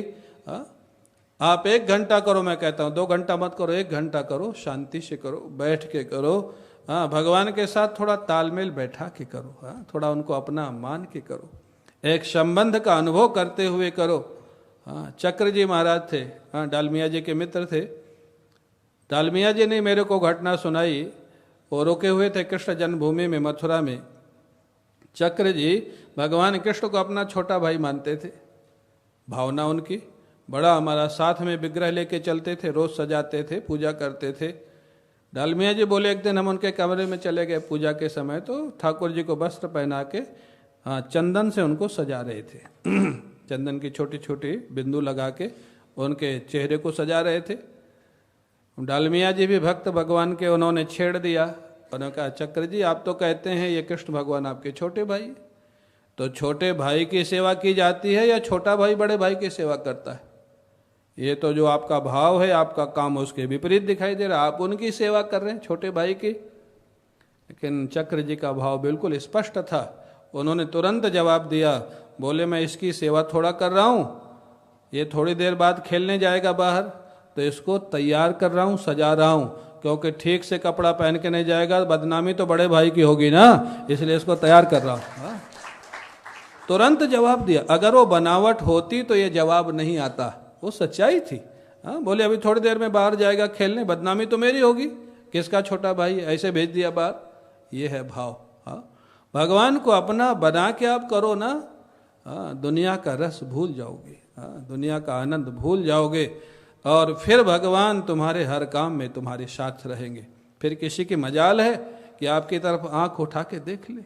जब जानकी नाथ सहाय करे तब कौन विगार करे नर तेरो। भगवत गीता का भी तो वही अंतिम श्लोक है ना, यत्र योगेश्वरः कृष्णः यत्र पार्थो धनुर्धरः तत्र श्री विजयो भूतिर ध्रुवा नीतिर्मतिर मम। तो भगवान कहते हैं उस आनंद का जो अनुभव कर लेता है, हाँ, और उस आनंद को जाने बिना जो चला जाता है वही दीन है। हाँ, भगवान के भाव को, भगवान की कृपा को, भगवान के स्वरूप को, ये दुनिया में अवरम कर्म, बहुत छोटे छोटे कर्म में व्यक्ति फंसा रहता है, इतना मूल्यवान जीवन बर्बाद कर देता है। हाँ, छोटी छोटी बातों में, छोटे छोटे कर्म में। बोले जब वो ज्ञान निष्ठ हो जाता है, बुद्धिनिष्ठ हो जाता है, तो अगले श्लोक में भगवान कहते हैं फिर उसका जीवन कैसा होता है। बुद्धि युक्तो जहाति उभे सुकृत दुष्कृते तस्माद् योगाय युज्यस्व योगः कर्मसु कौशलम् कर्मजं बुद्धियुक्ता हि फलं त्यक्त्वा मनीषिणः जन्मबंध विनिर्मुक्ताः पदं गच्छन्त नामयम्। बुद्धियुक्तः ज्ञाननिष्ठः ब्रह्मनिष्ठः उभे सुकृत दुष्कृति इहैव जहाति। जो ब्रह्मनिष्ठ महापुरुष है वो पाप पुण्य बाद में खत्म होंगे ऐसा नहीं है, इसी जीवन में पाप पुण्य कर्म उसके समाप्त हो जाते। ज्ञानाग्नि ही सर्वकर्माणि भस्मसात् कुरुते अर्जुन। ज्ञानाग्नि क्यों? जब उसको अनुभव हो जाता है ना तो मैं आज करता हूँ और ना मैं पीछे कभी करता था, ना आगे कभी करता रहूँगा। मेरा स्वरूप तो मेरा स्वरूप अकर्ता है, अभोक्ता है, निर्विकार है, निरीह है। आत्मा का जो स्वरूप है, जहाँ इसको अनुभव हुआ मैंने कभी कुछ किया ही नहीं, तो जो संचित कर्म, कर्म 3 तरह के होते हैं, संचित कर्म, प्रारब्ध कर्म और क्रियमाण कर्म। संचित कर्म उनको बोलते हैं जो अनेक जन्मों के किए हुए कर्म स्टोर रहते हैं, वो संचित कर्म। उन कर्मों को इकट्ठा करके हमको ये शरीर मिलता है। कोई कर्म किसी जन्म का, कोई कर्म किसी जन्म का, जो फल देने लायक हो जाता है, ब्रह्मा जी उनको छांट छांट करके एक शरीर की रचना करते। वो संचित कर्म उनको बोलते, स्टोर जो रहते। क्रियमाण कर्म माने जो अभी हम कर रहे हैं, माने आगे करने वाले हैं या कर रहे। प्रारब्ध कर्म माने वो संचित कर्म से छांट करके जो कर्म फल देने वाले थे उनको इकट्ठा करके जो शरीर दिया गया है, ये प्रारब्ध कर्म है। जो पूर्व निश्चित कर दिया जाता है, आयु का निश्चय, व्यापार का निश्चय, विवाह का निश्चय, महात्मा बनेगा कि गृहस्थ बनेगा ये निश्चय, ये सारा प्रारब्ध कर्म है। तो कहते हैं कि जब उसको ज्ञान हो गया कि न तो मैं करता हूँ, न कभी करता था, न कभी करता रहूँगा, तो पिछले कर्म खत्म हो गए, प्रारब्ध कर्म खाली बचता है। ब्रह्मनिष्ठ महापुरुष का प्रारब्ध कर्म, क्योंकि ये छूटा हुआ बाण इसको बोलते। छोटा हुआ बाण कह ले या पिस्टल से निकली हुई गोली, बुलेट कह ले। पिस्टल से गोली अगर निकल गई, आपने फायर कर दिया, फिर आप बीच में सोचें कि रुक जाए, वो नहीं रुकेगी। उसमें जितनी ताकत है वहाँ जाके ही रुकेगी वो। तो प्रारब्ध कर्म माने पिस्टल से छूटी हुई बुलेट, बाण से निकला हुआ तीर। संचित कर्म माने इकट्ठे कर्म, क्रियमाण माने जो आगे करेंगे। तो क्रियमाण कर्म होते नहीं, क्योंकि कर्तृत्व का अभिमान समाप्त हो गया। और संचित कर्म भस्म हो जाते हैं ज्ञानाग्नि से, क्योंकि अनुभव हो जाता मैंने कभी कुछ किया ही नहीं, करने की भ्रांति थी, वो समाप्त हो जाते। इसलिए आगे श्लोक आएगा, ज्ञानाग्नि ही सर्व कर्माणि भस्मसात। क्या कभी ऐसा आपने देखा है? आपने कोई कर्म किया हो और जानकारी से वो खत्म हो जाए? अरे भाई किया है तो उसका प्रायश्चित देना पड़ेगा, जुर्माना देना पड़ेगा या जेल जाना पड़ेगा, तब खत्म होंगे। एग्जाम्पल के लिए आपने चेन पुलिंग कर दी, वहाँ लिखा रहता है या तो 1000 रुपया जुर्माना या तो 1 महीने की जेल, दो में से एक आपको देना पड़ेगा। अगर आपने अपराध किया है तो जानकारी से वो अपराध से पीछा नहीं छूटेगा, जुर्माना देना पड़ेगा या जेल जाना पड़ेगा।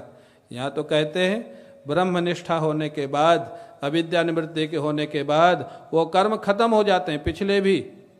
न जुर्माना देना पड़ता है, न जेल जाना पड़ता। जेल जाना माने नरक जाना, जुर्माना देना माने कर्म फल भोगना। बोले क्यों? क्योंकि पीछे भी हमने नहीं किया था। करने का हमने इकबालिया बयान आप लोग जानते होंगे।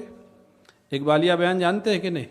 जैसे मर्डर किसी दूसरे ने कर दिया और उसने अपने किसी व्यक्ति को कह दिया कि भाई तेरे परिवार की देख रेख मैं कर लूंगा, तू कह दे कि मैंने मर्डर किया है, तो सजा किसको होगी? सजा जिसने किया है उसको होगी या जिसने एग्री किया है उसको होगी? जिसने, हाँ, इसको बोलते हैं कि बालिया बयान। उसने किया नहीं लेकिन स्वीकार कर लिया मैंने किया है, तो सजा किसको होगी? वो तो छूट गया जिसने किया था, लेकिन जिसने कहा मैंने किया है, कोर्ट से सजा उसको होगी। तो हम लोग न करते हुए भी एक बालिया बयान दे देते हैं ना, हमने किया है तो भोगो फिर, सजा तो मिलेगी। लेकिन जब ज्ञान हो जाता है, अविद्या की निवृत्ति हो जाती है, आत्म तत्व की अनुभूति हो जाती है।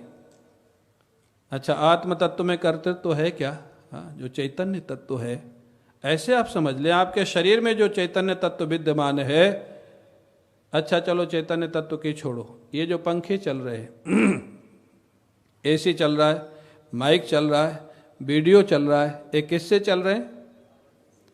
बिजली से चल रहे हैं ना, पावर से, विद्युत से चल रहे हैं। कसाई खाने में मशीनें किससे चलती हैं? वो भी पावर से ही चलती हैं। तो कसाई को दंड मिलता है कि पावर को दंड मिलता है? और सत्संग की दक्षिणा वक्ता को मिलती है कि बिजली को मिलती है? लिफाफा पावर को देते हैं कि हमको देते हैं? दक्षिणा तो वक्ता को मिलती है ना।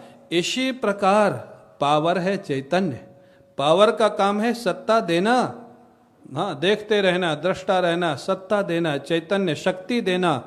आप उसको सुपर पावर बोले, ब्रह्म बोले, चैतन्य बोले, आत्मा बोले, नाम कुछ भी रख लें, पावर का काम है सत्ता देना। पावर कसाई घर में भी वही पावर देता है, सत्संग में भी वही पावर देता है। यहाँ पावर को कोई प्रशंसा नहीं मिलती, वहाँ पावर को कोई निंदा नहीं होती। कर्तृत्व तो जिसने सत्संग किया उसकी प्रशंसा होगी, या जिसने गोहत्या की उसको दंड मिलेगा। तो जब वो ये पावर माने आत्मा, ये जो इंस्ट्रूमेंट है ये है व्यक्ति, ये वीडियो है, माइक है, लाइट है, पंखा है, एयर कंडीशन है, ये है व्यक्ति। तो हवा कौन दे रहा है? पंखा। ठंडक कौन दे रहा है? Air condition. आवाज कौन फेंक रहा है? माइक। कर्म तो ये कर रहे हैं ना, खाली पावर दे रहा है, पावर, हाँ ताकत वो दे रहा है, लेकिन क्या दोष उसको पावर को दिया जाता है? हाँ, कर्म का फल क्या पावर को मिलता है? इसी प्रकार से आपका जो स्वरूप है ना, जिसको आत्मा कहें, जीवात्मा कहें, ब्रह्म कहे, वो सारे शरीर में खाली पावर देता है। हाँ? वो पावर देता है। कर्म तो हाथ पैर करते, कर्म तो मन में संकल्प होता है, ये क्रम है। बुद्धि में पहले जानकारी होती है, मन में संकल्प होता है, बाद में स्थूल शरीर से कर्म होता है। जानाति इच्छति करोति, ये क्रम है शास्त्र का। पहले जानता है किसी सब्जेक्ट के विषय में, फिर संकल्प करता है और उसके बाद कर्म करता है। तो कर्म कौन करता है? आत्मा करता है कि शरीर करता है? शरीर और इंद्रियां और मन ये मिलकर के कर्म करते हैं। अब इकबालिया बयान अगर जीवात्मा दे दे कि मैंने किया है, इकबालिया बयान देगा तो कर्म फल भोगना पड़ेगा। किया तो नहीं है, जब कहता है मैंने किया है तब भी नहीं किया। रहस्य की बात यही है, यही समझने की बात है। इसीलिए ज्ञान के द्वारा पिछले कर्म नष्ट हो जाते, नहीं बिना सजा के कोई कर्म फल समाप्त नहीं होता है। भाई जब उसको पता लग गया उसने किया ही नहीं तो सजा किस बात की, इसलिए पिछले कर्म समाप्त हो जाते हैं। हाँ? जब वो मानता है मैं करता हूं तब भी वो नहीं करता है। हाँ? मान रहा है, भ्रम के कारण, भ्रांति के कारण, अविद्या के कारण मान रहा है। इसलिए बुद्ध युक्तो जहाती है, यही वो जहाती है। जो ज्ञान निष्ठ महापुरुष है इस जीवन काल में ही जीवन मुक्ति का आनंद लेता है। अरे मरने के बाद कौन सा लोक मिलेगा बाद के लिए छोड़ो, जीवन काल में ओ ब्रह्मनिष्ठा का आनंद। ना कछु भया ना कछु हुआ, न है कछु ना कछु हो अनहार, अनुभव का दीदार है अपना रूप अपार। ये महापुरुषों की बात है। ना तो कुछ हुआ है न होने वाला है, अनुभव स्वरूप एक परमात्मा में माया के विवर्त के रूप में सारा संसार दिखाई दे रहा है। ये माया का परिणाम है, माया का खेल है। चलो अगर ऐसे समझ में ना हो तो एक दृष्टांत और समझ ले, स्वप्न का दृष्टांत। स्वप्न का दृष्टांत वेदांत में बहुत पॉपुलर है, वेदांत ग्रंथों में।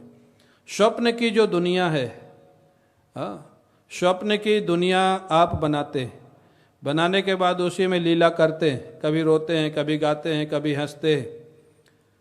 जागने के बाद स्वप्न के किस कर्म का फल आपको भोगना पड़ेगा?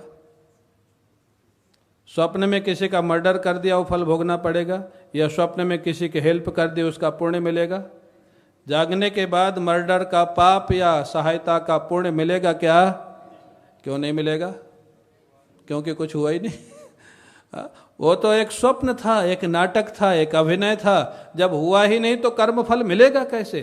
तो जैसे जागने के बाद स्वप्न के किसी कर्म फल को भोगना नहीं पड़ता है, ऐसे ब्रह्मनिष्ठा के बाद, अविद्या निवृत्ति के बाद ब्रह्मनिष्ठ महापुरुष के सारे कर्म इसी जन्म में समाप्त हो जाते हैं। उसका न जन्म होता है, न मरण होता है, न किसी कर्म का फल भोगना पड़ता है। अब बात समझ में आई? स्वप्न के दृष्टांत से नहीं आई हो तो और समझाऊं, या जिनको आ गई हो वो दूसरों को समझा दे।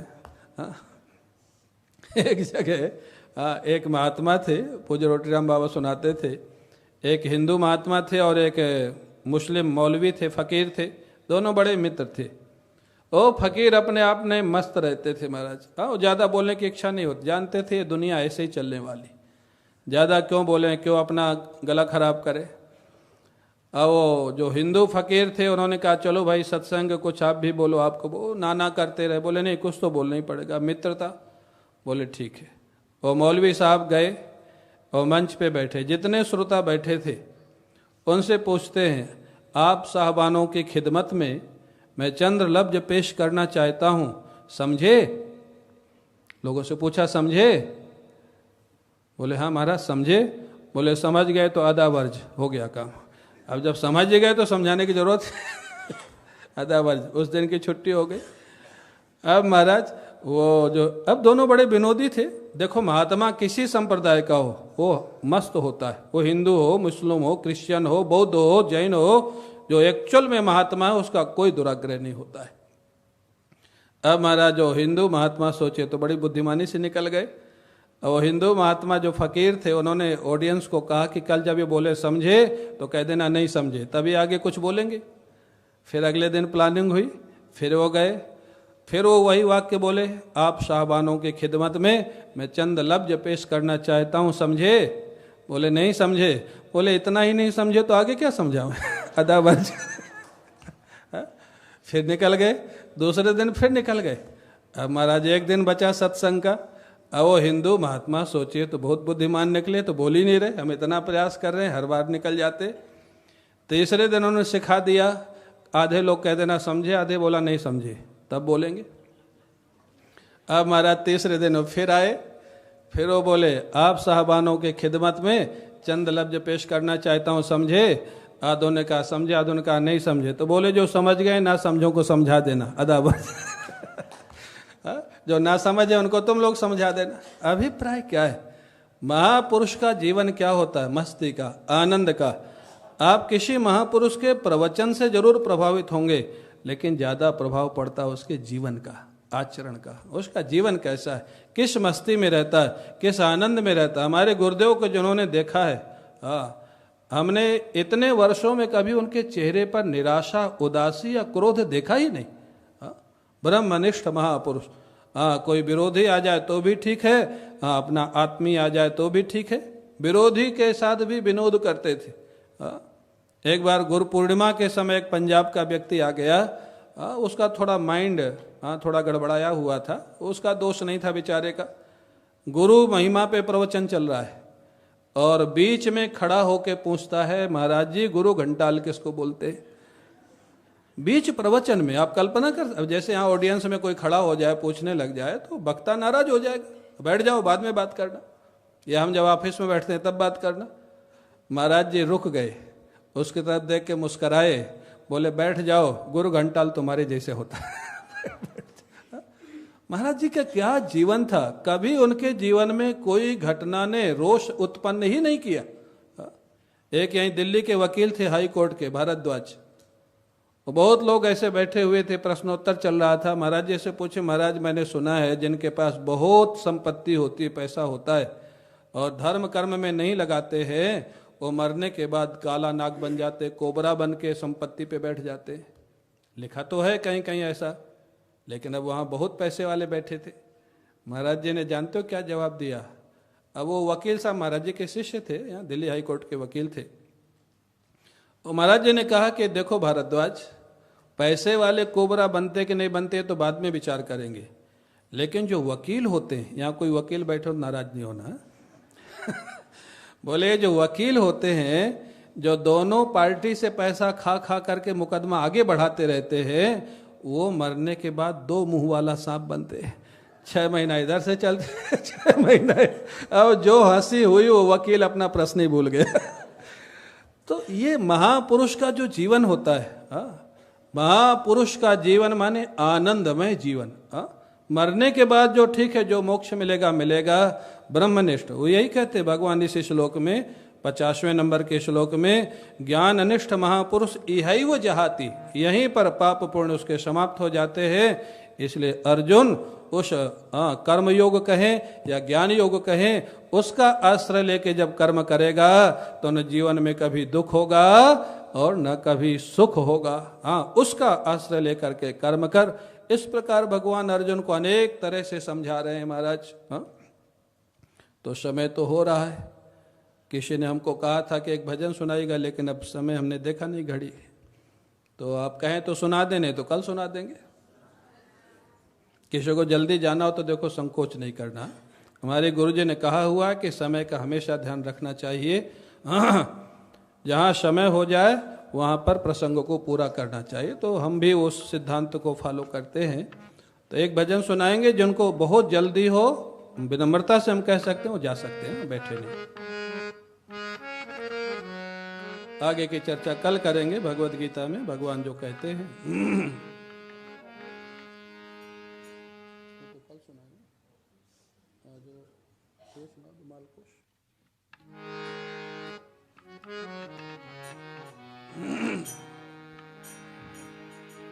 एक मीराबाई का पद है और मीराबाई भक्तिनिष्ठ हैं और भक्ति में वो कैसे आनंद में रहती है, प्रत्येक घटना में इसका वर्णन है इस पद में। वो पद आप लोग सब जानते हैं और मालकोश में इसको मैंने सीखा है, मैं भी सीख रहा हूँ थोड़ा थोड़ा आजकल संगीत जब समय मिलता है।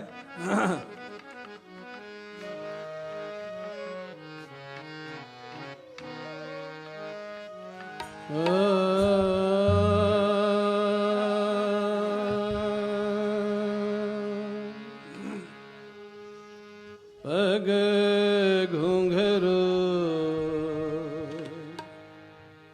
पग घुंघरू बांध मीरा नाची रे, पग घुंघरू बांध मीरा नाची रे, पग घुंघरू बांध मीरा नाची रे, पग घुंघरू बांध मीरा नाची रे, पग घुंघरू बांध मीरा नाची रे, पग घुंघरू बांध मीरा नाची रे।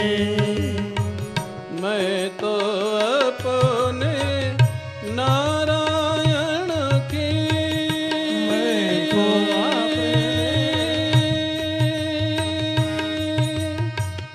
नारायण की, नारायण की, मैं तो अपने नारायण की, मैं तो अपने नारायण की, आप ही हो गई दासी रे, आप ही हो गई दासी रे, आप ही हो गई दासी रे, आप ही हो गई दासी रे, पग घुंघरू बांध मीरा नाची रे, पग घुंघरू बांध मीरा नाची रे, पग घुंघरू बांध मीरा नाची रे, पग घुंघरू बांध मीरा नाची रे।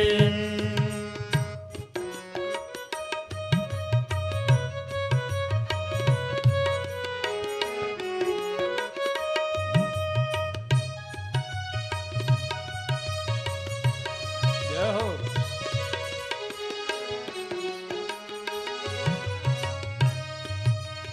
और क्या हुआ मीराबाई के साथ, बड़ी सुंदर पद है, उनके जीवन की घटनाओं का वर्णन है।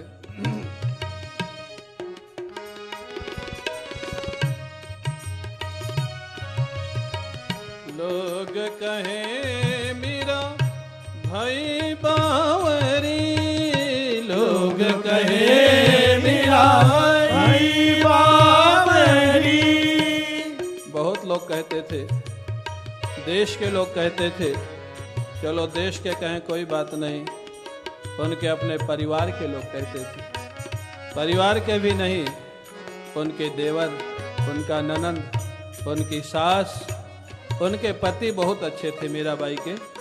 उनके जाने के बाद घर के लोगों ने बहुत उनको तकलीफ दिया लौकिक दृष्टि से।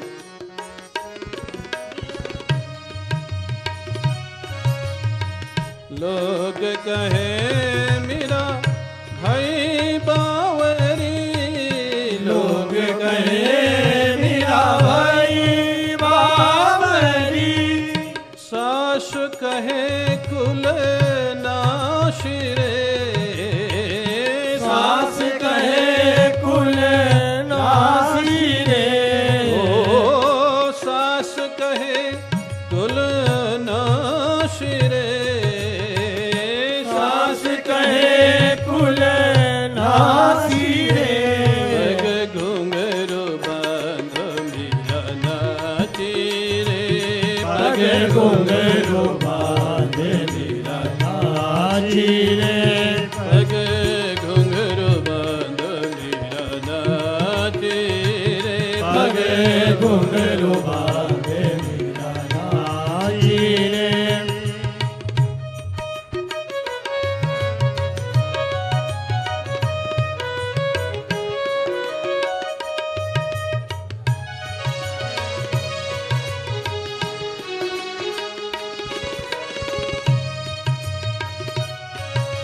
निंदा से काम नहीं चला, खाली निंदा करने से मीराबाई को कोई फर्क नहीं पड़ा।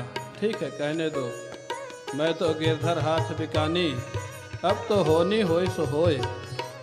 लोगों की ईर्ष्या इतने स्तर तक पहुंच गई।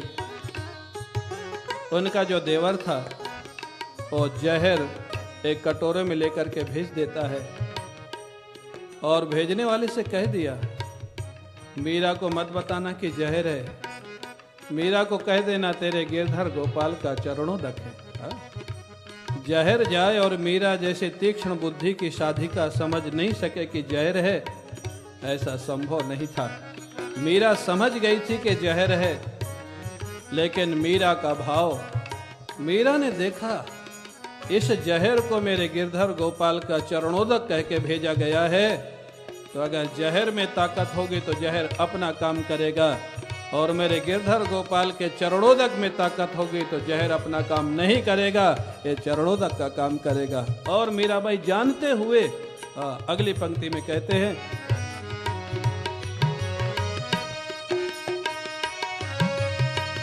जहर का प्याला राणा ने भेजा,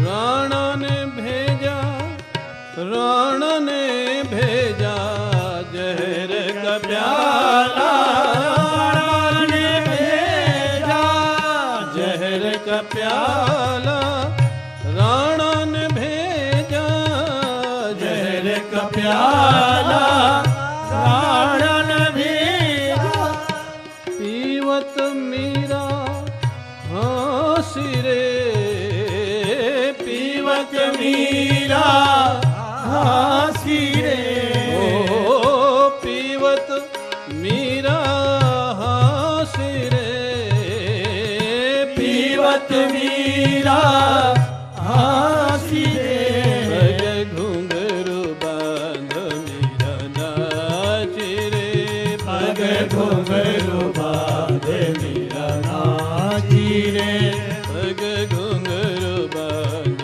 मीरा नाची रे, पग घुंघरू बांध मीरा नाची रे।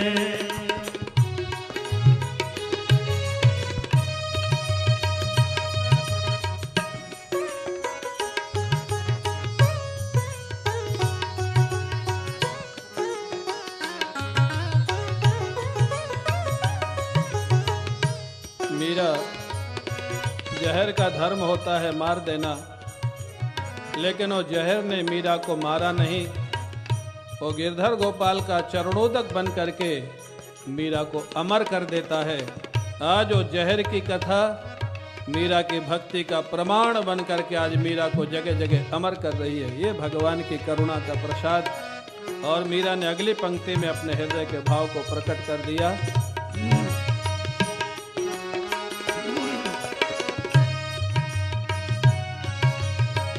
मीरा के प्रभु गिरधर नागर, मीरा के प्रभु गिरधर नागर, गिरधर नागर नटवर नागर, गिरधर नागर नटवर नागर, मीरा के प्रभु गिरधर नागर, मीरा के प्रभु गिरधर नागर, सहज मिले अविनाशी रे, सहज मिले अविनाशी रे, ओ सहज मिले अविनाशी रे, सहज मिले अविनाशी रे, घुंघरू बांध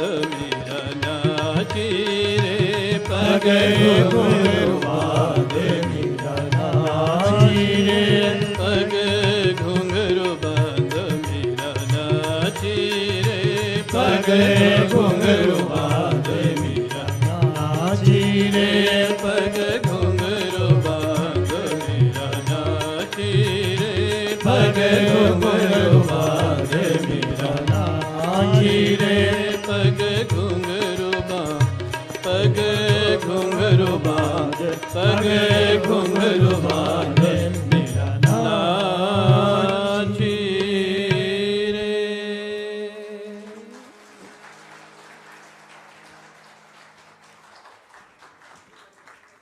ये भगवान के समर्पण का पद, भक्ति निष्ठा का प्रमाण मीराबाई का। इसके साथ आज के सत्संग को हम लोग विराम देते हैं। कल पुनः इस सत्संग सत्र का विश्राम दिवस है। कल पुनः हम लोग इसी समय मिलेंगे। आज इतना ही। बोले बांके बिहारी लाल की।